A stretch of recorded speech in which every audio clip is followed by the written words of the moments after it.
In the name of the Father, the Son, the Holy Spirit. Merit and grace. Pagdilayan ho natin our sense of merit for what we deserve, for what we work for, and our sense of grace, things given to us for free. We did not ask for, and nothing is expected in return. There are two kinds of orientation in the gospel: the merit-oriented attitude and the grace-oriented attitude. We were trained to deserve what we worked for. Anak, mag-aral ka ng mabuti para pag natapos ka sa magandang eskwelahan, mas maganda, o magandang grades mo, makakakuha ka ng mas magandang trabaho. And when you're already working as a teacher, as a businessman, as an employee, anak, magtrabaho kang maigi para yung pinagpaguran mo, magiging matagumpay ka. You can enjoy what you have worked for, and you can say, I deserve this. Pinagpaguran ko yan. It will be a source of your pride. Hindi ka maiyang trabaho ko yan. Di ba kung minsan sa mga jeep, yung mga jeep, may nakikita po kayo sa mga jeep? Yan. Katas ng Saudi. Yan. Pinagpaguran ko yan. Para sinasabi yan. Katas ng pawis ng Dubai. Usually ganyan. And that's beautiful. That is a basic attitude that we must have also. That we should work hard to receive what we ought to enjoy. Nakakalungkot naman when meron tayong ini-enjoy, parang nakikisakay lang tayo. Ang tawag doon, free riders, no? Kasi successful si Papa o successful si Kuya, hindi naman tayo papabayaan ng kapatid ko. Because of this merit, this kind of, I work hard for this. Ang nakakatakot lang dito, pag ganito na lang ang pagtingin natin sa buhay natin. When we see only the grace that we have on everything that we have as something that is from our hard work. Ano pong gusto ko sabihin? Meron po akong kaibigan sa human resources. Kung minsan daw yung mga estudyante, ano lang po ito, no? Pasantabi lang po, huwag po kayong magalit sa akin. Meron po mga bagong graduate, siyempre galing sila sa magagandang eskwelahan, and they begin to say, I've deserved this pay. You give me at least ganitong amount. Okay naman po yun, if that is what they call industry standard. But you know, sometimes nakaka-turn off din lang po pag may presyo yung mga batang pumapasok sa trabaho. Because they feel, I am good, I have this grade, matas ang grade ko, maganda yung eskwelahan ko, matas ang entrance exam ko, I'm sure. Give me a better pay than the others. Kaya ngayon, nagkakaroon po ng trending ngayon sa mga HR. They would rather hire students who came from average families, from average schools. They are more hardworking, sometimes even more gracious, yung mapagpasalamat. Alam nila, kailangan nilang magtrabaho maayos. Kasi bakit? Kasi nagdidepende sa kanila yung pamilya nila. They really have to work harder kasi nagdidepende sa kanila ang mga kapatid nila. Lalo na yung mga medyo panganay o mga naunang natapos. Lalo na yung mga taga-probinsya, yung mga prom-D. Because there must be something more than merit. Napakaganda if we work hard. Napaganda when we give our best. And yet we still see our sense of gratitude. Ganyan po kasi ang ating ebanghelyo ngayon. Yung mga nagtrabaho nauna, tingnan ho natin, ang gospel ngayon, it is a very detailed gospel. If you really read not only once. Maganda ang gospel ngayon, you read it once, twice, or even thrice to understand the details of the difference. Tignan niyo po, nung lumabas itong owner of the vineyard, sabi niya, "Come, work in my vineyard.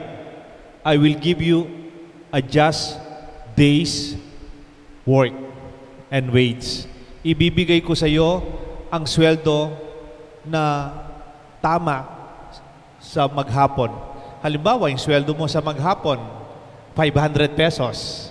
I will give you 500 pesos. Yun yung legal, just, and day's wage. Yun ang agreement. Pero tingnan niyo po, nung nakarating sa mga alas 9, alas 12, alas 3, nag-invite pa rin siya. Pero sabi rin niya, I will give you what is just. Siguro kung meron bang nasa HR sa inyo, di ba kung orasan lang naman, siguro bibigay mo na lang sa alas 9, siguro 400 na lang kung per hour. O yung alas 12, alas 3, siguro mga 300 na lang, tapos yung isa 250. O kaya yung pinakahuli, yung 1 hour na lang, siguro 100 pesos na lang. O kaya 50 pesos. Then that is what is just expected. You work for it, you get what you work for. Dapat lang, di ba? And that is just. Pero parang sa ating ebanghelyo, there's something deeper than justice. It's called love. Meron po ako nabasa nung estudyante ako, sabi niya, justice is the minimum of love. Ibigay mo yung dapat, pero pag may mahal ka, pwede pang lumagpas sa dapat. I think the wisdom of the owner of the vineyard is not only to teach us to give what is due, ibigay kung ano yung dapat, to be just, pero tinuturo din po tayo to be gracious and generous. Bago po tayo magpunta doon second part of grace, to understand the situation, tignan po ninyo. Siguro tatanong natin, siguro kaya na-hire sila ng alas 5 o alas 3. Siguro natulog sila hanggang alas 12, kaya hanggang alas 11, kamukha ng ibang bata, di ba? Natutulog sila, napuyat, tapos magigising alas 11 ng umaga, kaya na-hire sila alas 3 o alas 5. Hindi naman po. Sabi nila, we have been waiting for the whole day. Why are you standing here idle all day? Ang gusto sabihin, hindi po sila tamad. Hindi po sila tamad. Naghihintay sila that they will be hired in the morning hanggang afternoon. Pero tignan niyo po yung nakaka-impress dito. They did not go home. They did not give up. Hindi po sila sumuko at naghihintay pa rin. Para bang even you hire us for one hour na lang po, kahit 100 pesos na lang, kahit 50 pesos, meron lang kaming maiuwi sa bahay. But they've been working or waiting the whole day. Waiting for an opportunity that they will be given a chance to work. Hindi po sila tamad. They've been waiting. Question. Sagutin po ninyo. Kunyari, may pumapasok na sa trabaho, nasa HR ka, ikaw yung nag-hire. Titignan mo yung requirement ng yung mga application ng mga naghahanap ng trabaho. Mayroong nag-apply na cum laude, summa cum laude, magna cum laude, engineer, architect. Yung mga requirements mo, nandiyan lang, check. Tapos mayroon pang plus. Magandang school, mataas yung grade, tapos may backer pa. No? MBA, may backer ako. My dear friends, sino yung maunang ma-hire? Di ba yung magaling? Di ba yung may title? Di ba yung mataas yung grade? Di ba yung may abilidad? Yung malakas? They are hired first because they are most capable. They are most eligible. They are most promising. Question na naman po, sino po yung naiiwan sa hiring? Sino yung alas 5 na wala pang nag-hire sa kanila? Yung sorry po, no? Yung parang pinili na lahat, pero natira sila. Usually they are not the capable. Hindi sila yung marunong. Hindi sila yung matas ng grade. O baka iba sa kanila, mayroong disability or mayroong silang limitation. Mahina sila. Hindi sila malakas. And that's why they are there until 5 o'clock. They are the disadvantaged. They are the people who need help. When the master of the vineyard called them to work, alam naman niya, these people will only give 1 hour. In fact, baka sa tingin niya, they could not work as strong as those who were before them. But He was inviting them, not because of their merit, but because they need help. That is what they call grace. Hindi po sinasabing maging tamad na lang tayo. Hindi ko po sinasabing maging kamukha na lang tayo ng mga na-hire ng alas 5. Magpa-hire na lang tayo ng huli. Total naman pala, pare-pareho lang naman yan. Hindi po yun ang punto. Kasi po, yung po na-hire na nauna, kung engineer ka, kung meron kang master's o meron kang doctorate, o magaling ka, summa cum laude ka, magna cum laude, or you're coming from a good school, or you're capable, I'm sure the next day, you will have another opportunity better than others. I'm sure you will always have a better chance compared to others. The owner of the vineyard is gracious, not only just. The times of this pandemic, we are called to be more gracious. Kung konting bagay na lang, kung malit na bagay na lang, kung malapit na tayong makabawi bilang negosyo, makakarating din tayo dyan. After the pandemic, it will be better. We can be more gracious to our people, to the situations of the disadvantaged. Yung mga nagtatrabaho kaya nalilate kasi ang hirap-hirap sumakay ng jeep ngayon. Kung wala kang service, ang hirap-hirap ngayong mag-travel. You have to wait in line, in distances, and in the difficult times of traveling. And we know that when we always compare, we are not joyful. Sino po yung hindi masaya dito? Sino hindi nagpapasalamat? Sino yung parang nasira yung araw nila? Galit. Sino? Those who work first. Parang pinapasayangan nila yung nakapagtrabaho sila, hindi nasayang araw nila. Hindi sila nagpapasalamat na dahil they were able to work and they are strong and capable. Sino yung nag-complain? Those who were hired first, the more capable. Tingnan niyo po sino yung nagko-complain. Sometimes they are the most, sorry po for the term, those who are feeling entitled. Dapat lang. Daddy, but ako ganito lang? Ba't yung mga kaklase ko, mas maganda pa yung sapatos nila kaysa sa akin? Mama naman, ba't ganito lang yung baon ko? Yung kuya ko, mas malaking baon niya sa akin. Ba't hindi kami pareho? Because they are entitled and their basis is merit. No? Pinagpaguran ko yan. Ba't di nyo bigay sa akin? Then you realize, sabi nga po nung isang president ng Amerika, si Theodore Roosevelt, comparing is the thief of joy. When you compare yourself to others, diyan mawawalan ka na ng tunay na kaligayahan.